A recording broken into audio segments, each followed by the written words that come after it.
So theorem 4.61 is again V, an n-dimensional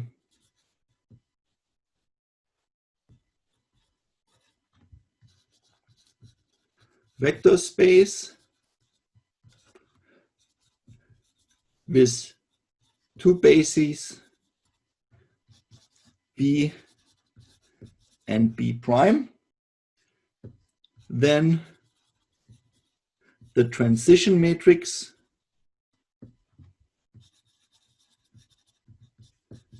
P from, let's say, B to B prime is the inverse matrix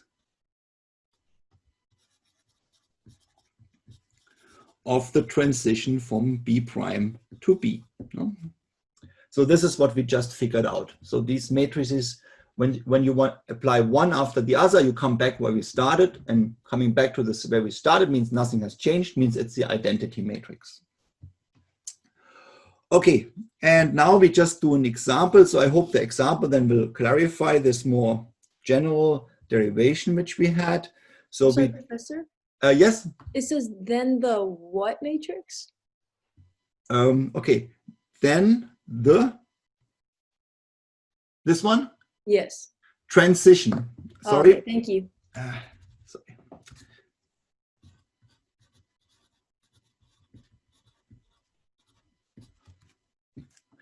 Matrix is the inverse. Okay, nobody can read this either.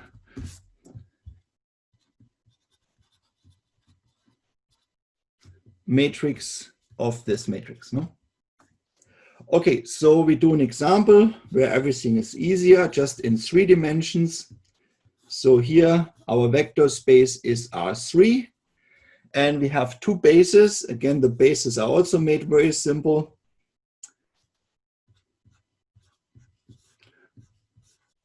And so 0, 1, 1, a lot of ones, so that's always nice. And 1, 1, 1. So this is the old basis, but really keep in mind, old and new really doesn't matter here. You can always go from B to B prime or B prime to B. Just wherever you start is the old, where you go is the new. So then we make a new basis, and very simple again, 1, 0, 0, 1, 1, 0, and 1, 1, 1. So this is the new basis, that, old basis and new basis. And our first thing is, what is the transformation matrix from B to B prime? So how do we find this matrix now? So if someone gives us coordinates with respect to B, keep in mind, usually we also don't have coordinates with respect to B. So if I later make an example vector, we actually have to do some calculation in order to get this. But okay, that's another point. So let's say if someone would give us coordinates with respect to B, how do I get the coordinates with respect to B prime? Yeah. So what makes this transformation? That would be this vector. And we go back to the previous slide where we wrote the matrix, and we see, oh, that means we have to take the old vectors and write them with the help of the new vectors. So for the old basis, we need the coordinates with respect to the new basis or the new coordinate system. Okay. So in my example, so I don't need to write down all the time these vectors. So this was V1, this was V2, this was V3, this here is W1, this is W2, and this is W3. So the first column of this matrix is take the first old basis and calculate the coordinates with respect to the new basis. So what does it mean? V1 is equal to C1 W1 plus C2 W2 plus C3 W3. Then C1, C2, C3 is the first column of this matrix. So how do we find this? Oh, this is a linear equation system, no?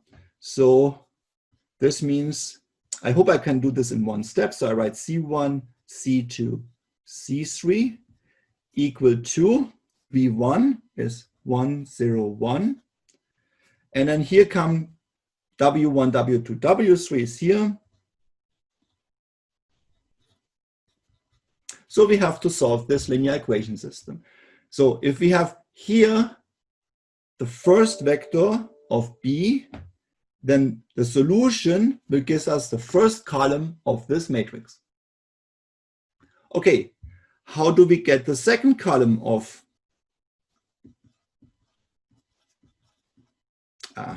B prime, not B square? Yeah, we do the same thing with this, no? Because the coordinates of the second old basis vector with respect to the new basis give us a second column. So what do we have to solve? V2 equal to C1 W1 plus C2 W2 plus C3 W3. So what kind of linear equation system we have to solve? 1, 1, 1, 0, 1, 1, 0, 0, 1 times C1, C2, C3 is now V2, which was 0, 1, 1. So we have the same linear equation system, but now a different right-hand side. And okay, and then the third column, yeah, would be the same thing, no? And we would have here the third vector from our original basis or the old basis. So, and what do we always do? Whenever you have a linear equation system where the matrix doesn't change, the matrix is always the matrix of the new basis, but the right-hand sides change. So whenever you have linear equation system equal to right-hand side, a second linear equation system with the same left-hand side, but a different right-hand side. So what did we do since the beginning, or kind of since chapter 1, if we do this? Whenever I give you the same an equation system several times where only the right-hand side changes. We did this, for example, to find the inverse matrix. What do we do then? Someone remember what we always do at this point? Elementary row operations? Yeah, we do elementary row operation to get the reduced row echelon form, but do I do it 3 times? No, we do it 1 time and we have just several right-hand sides. I mean, that's the idea when we find the inverse matrix, no? When the inverse matrix, we just have several right-hand sides. And here is the same thing, we have several right-hand sides. So we use elementary row operations to get reduced row echelon form, but instead of having 1 right-hand side, we have in this case 3 right-hand sides. And if you have this thing in R5, you would have 5 right-hand sides, but we solve them at the same time. No? Okay, so the idea is similar to how we find an inverse matrix. We do work with several right-hand sides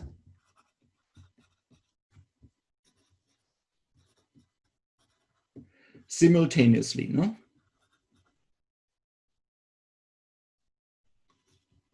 So that's the old idea. If you have always the same left-hand side, then only do it once and just put several right-hand sides there, no? Okay, so this is the insight which we get now.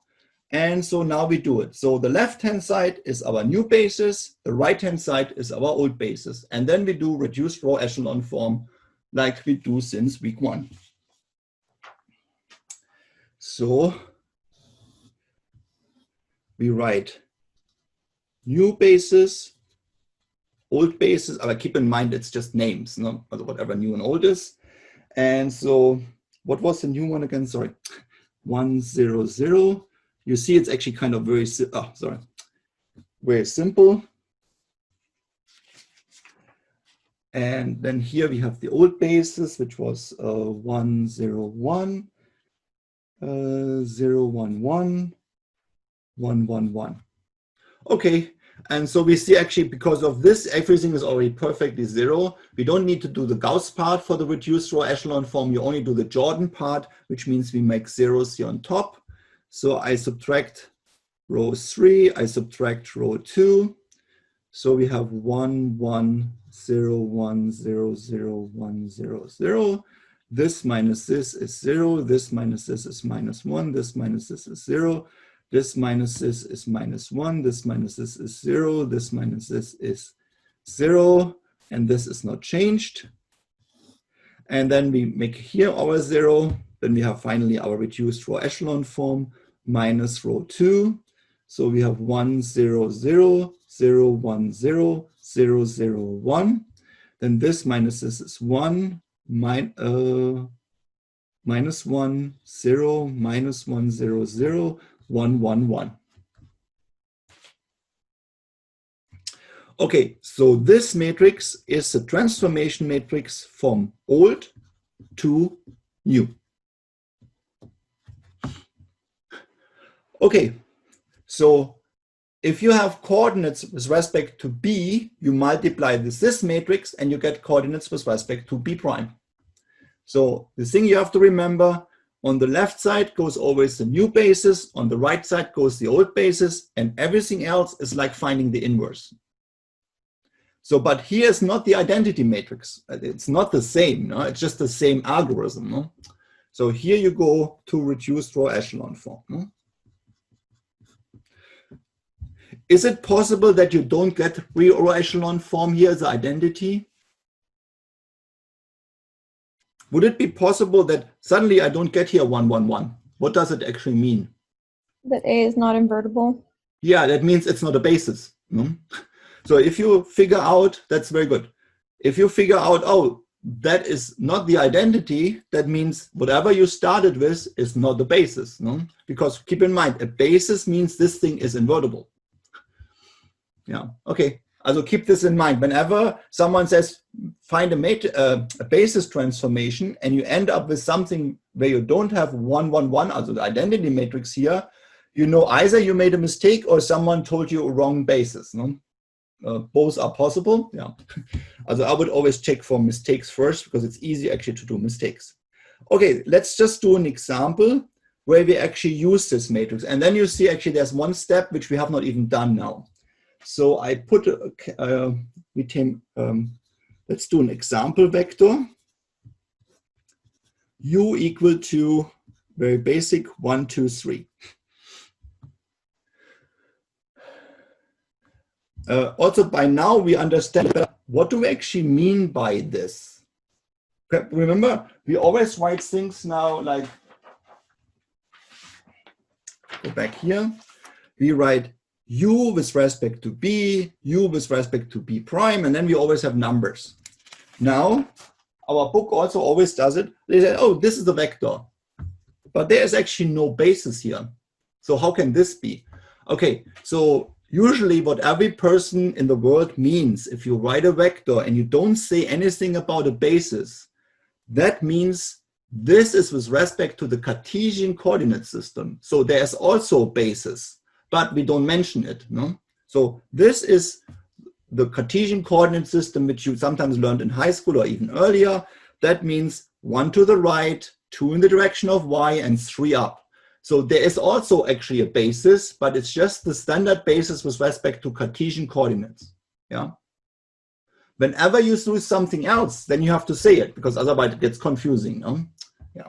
Also, whenever there's a vector with no basis mentioned, that means this is Cartesian. Yeah. Okay. So the first thing is, so now we can transfer from B to B prime, but how do we get the coordinates with respect to B in the first place? Okay, so there's some more calculation involved. So the first thing is, how do we get the coordinates with respect to B? Now, okay, we have to write this now with respect to the old basis first. And so there's another calculation involved, which again is one more time reduced row echelon form. So we have to write U as a combination of the old basis, which leads us to the linear equation system. So I write it down right away. I hope that's okay. So here I have C1, C2, C3. Here I have my vector u, 1, 2, 3. And here I have the basis vectors v1, v2, v3, which I can copy from here. I hope I actually copied them right there. So we have to find the solution to this linear equation system first. And we see everything here is kind of simple. So there's already a 1. We use this our leading 1. So we eliminate this minus rho 1. So we have 1, 0, 1, 1. 0, 1, 1, 2, this minus this is 0, this minus this is 1, this minus this is 0, this minus this is 2. Then if you like, we can, for example, switch these two. Do I like this? Let's do it. So we have 1, 0, 1, 1, 0, 1, 0, 2, 0, 1, 1, 2. Then we eliminate this, minus rho 2. So we have 1, 0, 1, 1, 0, 1, 0, 2, 0. This minus this is 0. This minus this is 1. This minus this is 0. And finally, what do we need to do? So this is already row echelon form. And we need to eliminate this to make it reduced row echelon form. I should not write it here, but write it here. So we do minus row 3 to get reduced row echelon form. 1, 0, 0. This minus this is 1. 0, 1, 0, 2. 0, 0, 1, 0. So these are the coordinates with respect to this basis. So we know now UB, and also I put it a little bit higher so I can have a little more space. U with respect to the basis B is 1, 2, 0. So the vector 1, 2, 3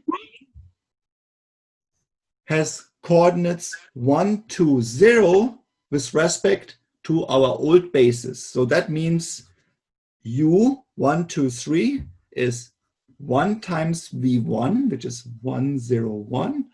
Plus 2 times 0, 1, 1, plus 0 times 1, 1, 1.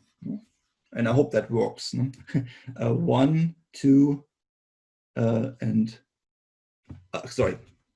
Yeah. Again. Yeah. Also keep in mind, this here is 1, 2, 3, no? Yeah. So I should not write it like this. Sorry. Okay, the coordinates from B. So, sorry. So this is our result. The coordinates with respect to B is 1, 2, 0. That means 1, 2, 3 is equal to this. 1 times this plus 2 times this plus 0 times this. No? Sorry. Professor? Yes? Can you explain again why you used that the C1, C2, and C3 from the previous? Yeah, because I like to get the coordinates of U with respect to the basis B. And so this is the basis B, no? So C1 times this plus C times this is equal to 1, 2, 3. The results for coefficient 1, 2, 3, these coefficients are the coordinates of the vector U. So what we did until now is we found the coordinates with respect to the basis B, which is 1, 2, 0. And as I said, I should have not written it like this. Yeah. And that what does it mean, 1, 2, 0? It means 1 times the first basis vector plus 2 times the second plus 0 times the third. Give me my original vector 1, 2, 3. Okay, thank you. And okay, now comes actually the point where we use it. And yeah, like I said, so how do we get now the coordinates with respect to the new basis? We use our matrix, which transforms from B to B prime, and we multiply it by UB, no? So we take the coordinates from UB, and that's actually why we worked on this now, and multiply it with the matrix we have here. So I put the matrix here. 1, minus 1, 0, minus 1, 0, 0. So this is our transformation matrix. And then we have the vector was 1, 2, 0. And what we get is, okay, 1 minus 2 is minus 1, minus 1, 3. That means the coordinates with respect to the new basis are minus 1, minus 1, 3. That means, and this time I should be more careful, 1, 2, 3. I cannot write it here anymore, so I will write it on the next page. 1, 2, 3 is minus 1 times this, plus minus 1 times this, plus 3 times this. Yeah. Okay, so maybe I can write it like this. So we still have actually, or here the coordinate vector. So that means our original vector 1, 2, 3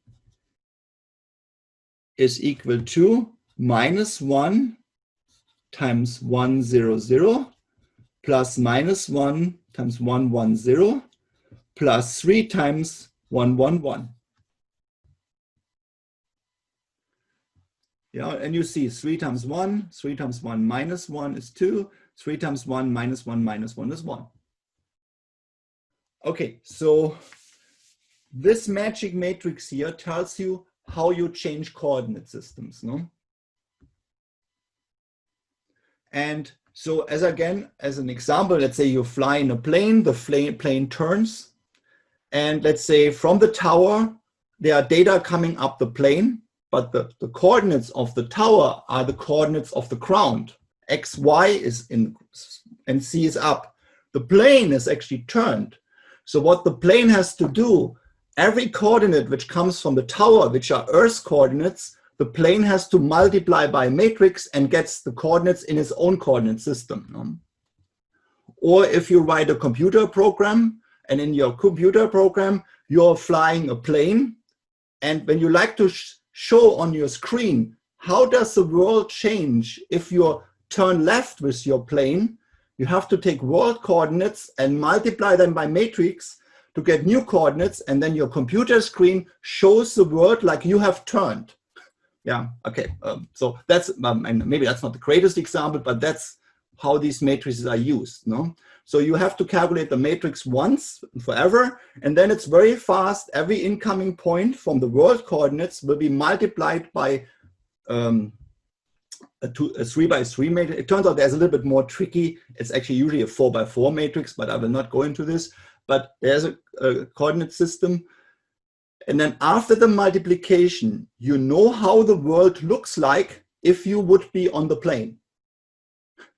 Yeah.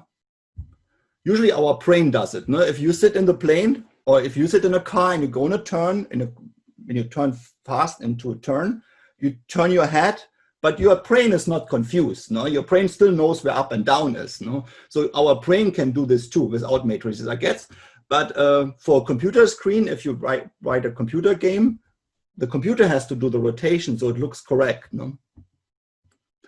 Okay, so this is how we change coordinates. And as I said, if you have just coordinates which are fixed everywhere, then there's always this matrix transformation PBB prime. And we calculate it once for all, and then every point is just multiplied with the same matrix. No? Again, a reason why graphic processors need fast matrix vector multiplication, because they have to do it for what is nowadays a screen, 4,000 times 2,000. You have 8 million points, and you have to do 8 million points 50 times a second, or 25 times a second, depending on what kind of frame rate you have on your graphics. Okay, so this is transforming vector coordinates between different bases. And as I mentioned, now you say, okay, didn't he mention at the beginning of the class it would be simpler today? Okay, the whole point is, if you think about it, what you need to remember how you calculate the transformation. You write here the new basis, here the old basis, then do the same thing like you did inversion, and that's how you get the transformation matrix. No? Also keep this in mind, and it would be also good if you understand a little bit what you're doing. You change your coordinates, and then the coordinates of a vector changes. But keep in mind, the vector itself does not change. No? The vector is a physical thing most of the time. No? When in reality, you can say, oh, but don't vectors also change because they move? Yeah, but that's a different thing. In the moment, we always assume time is frozen, no? So they cannot move. We are looking at a frozen universe, and we like to calculate how do things change. No? In reality, everything becomes more complicated because now, for example, your vector describes, I don't know, a leaf on a tree, then the leaf even moves. No?